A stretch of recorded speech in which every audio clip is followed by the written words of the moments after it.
Madame, merci de me donner l'opportunité d'intervenir depuis plusieurs mois, et pour la première fois en français, ici au siège des Nations Unies. Gérard Bayo, merci.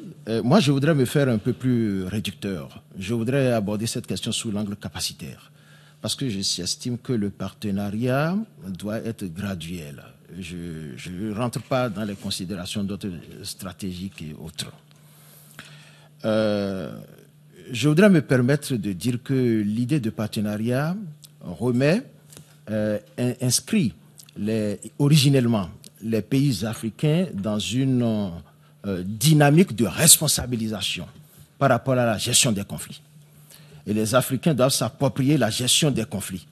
Mais conscients des faiblesses notées au niveau des déficits capacitaires des armées africaines, les États africains ne peuvent, les armées africaines en elles seules ne peuvent pas gérer les crises sans l'appui et le soutien des alliés traditionnels d'abord, avant de penser à élargir l'éventail des partenaires. Alors, le renforcement du partenariat opérationnel, pour moi, je perçois cela, je le présente sous deux aspects. Vous nous aviez demandé dans le plan de parler des bonnes pratiques. Je fais un peu d'historique. Je fais un peu d'historique au chapitre des bonnes pratiques. Puisqu'il y a deux volets, deux grandes articulations. D'abord, la formation opérationnelle et deuxièmement, l'engagement opérationnel qui demande des moyens opérationnels conséquents. Parce qu'il est question d'être efficace sur le terrain. Par rapport à la formation opérationnelle, il y a eu des initiatives heureuses d'ailleurs qui étaient prises par le passé. Je voudrais parler de l'initiative prise par la France dans le cadre du renforcement des capacités africaines pour le maintien de la paix. Ça n'a pas duré trop longtemps. Et après, il y a eu une première initiative prise par les États-Unis, African Crisis Response Initiative, ACRI, et puis une initiative qui est toujours en cours aujourd'hui de formation que l'on appelle ACOTA. Et ça se fait au niveau des pays individuellement prêts. Il y a eu la création, au moins en Afrique de l'Ouest, de deux centres. Il y a le centre Kofi Annan au Ghana et le centre des opérations de maintien de la paix au Mali, où nous envoyons les officiers d'état-major pour se faire former sur la planification opérationnelle et les différentes méthodes d'élaboration opérationnelle pour aguerrir l'encadrement. Maintenant, il y a le volet terrain pratique, c'est-à-dire la formation de pré-déploiement, ce que j'appellerais la mise en condition opérationnelle des troupes avant leur déploiement sur le terrain. Et là, pour parler du cas de mon pays, les États-Unis sont très présents à travers la formation ACOTA. Et ce qui est intéressant à noter dans cette formation, c'est qu'il y a en même temps la mise en place d'équipements individuels et équipements de casernement neufs.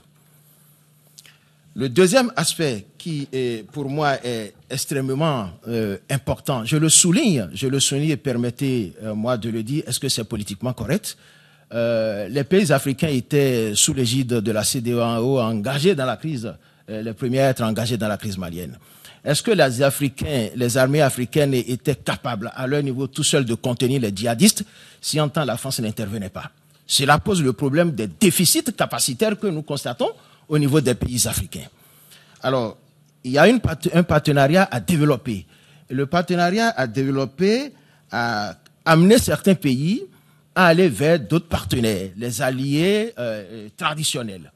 Je prends le cas de mon pays, où il y a eu la mise à disposition de matériel, ce que j'appellerais de matériel majeur, tels que les véhicules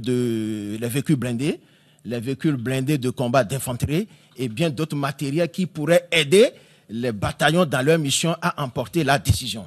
Parce que généralement, les bataillons, les unités n'ont pas ces types de matériel qui sont très coûteux.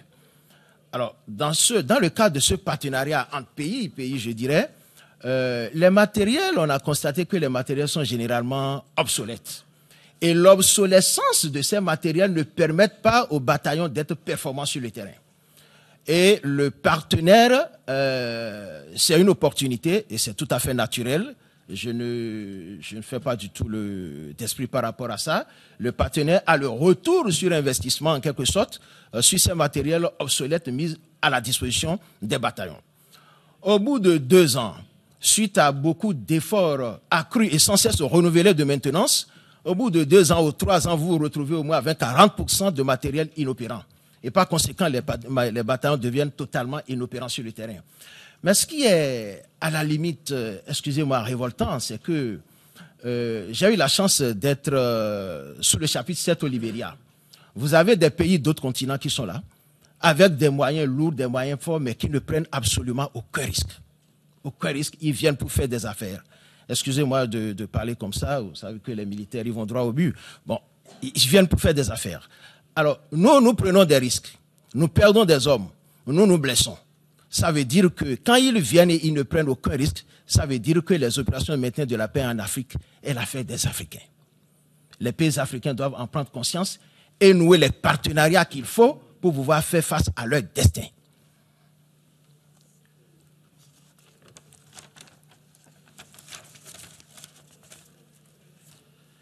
Alors, madame, pour ne pas être long, je crois que il faut que nous ayons une nouvelle approche. Je vous l'ai dit de façon graduelle. C'est d'abord au niveau des pays qu'il faut renforcer.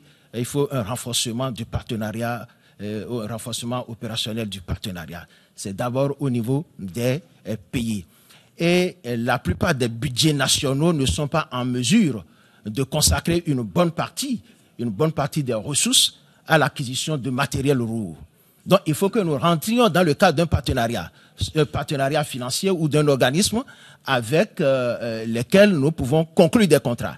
Et au terme des contrats, le retour sur investissement, et ces matériels vont être des matériels pour les pays.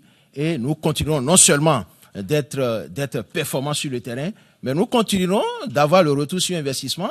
Et c'est là l'opportunité d'armer de donner de l'armement à nos unités, à nos bataillons. La question de renforcement de capacité aussi ou de partenariat passe également, ça a été déjà abordé par les panels passés, la question d'interopérabilité, madame. La question d'interopérabilité qui passe également par la question de langue.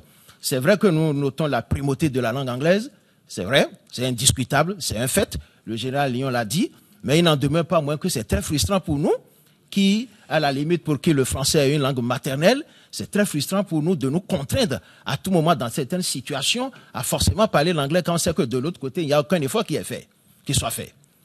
Et je ne comprends pas que dans mon bataillon, on ne reçoive que des SOP exclusivement en anglais. Moi qui suis ici, je ne peux pas faire une thèse en anglais, je peux faire une thèse en français, parce que c'est la langue que je maîtrise le mieux.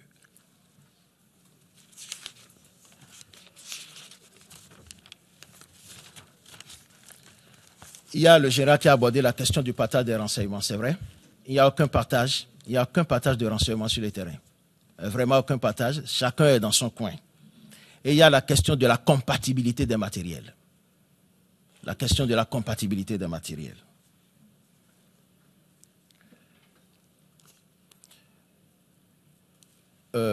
J'avais pris part à une séance ici de travail sur les relations entre l'Union africaine et les organisations sous-régionales.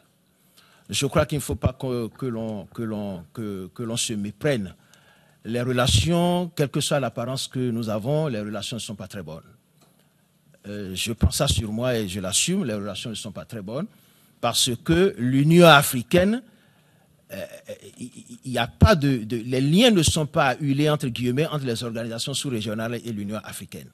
Parce qu'il y a différence de culture de travail. Différence de culture de travail. Et je prends la CEDEAO qui est la maîtresse du terrain de l'Afrique de l'Ouest et qui maîtrise suffisamment l'Afrique de l'Ouest et qui ne peut pas se laisser dicter des lois ou de la conduite à tenir par des gens qui sont à Addis Abeba et qui ignorent tout des réalités de l'Afrique de l'Ouest. Donc il y a un travail à faire. Il y a un travail de synchronisation ou d'harmonisation et de compréhension de procédures et de langage à faire entre l'Union africaine et les organisations sous-régionales. Je vous remercie. Merci beaucoup, colonel. Merci de nous avoir Éduquer sur ces déficits capacitaires et ces besoins opérationnels, et d'insister sur ces besoins et le fait que des partenariats doivent être retrouvés pour les renforcer, pour aussi améliorer l'interopérabilité, y compris d'un point de vue de la langue, comme vous le disiez, et d'aussi pointer les problèmes qui sont plus liés aux procédures et au fait que les gens doivent apprendre à travailler ensemble, mais que c'est aussi une question procédurale et technique parfois.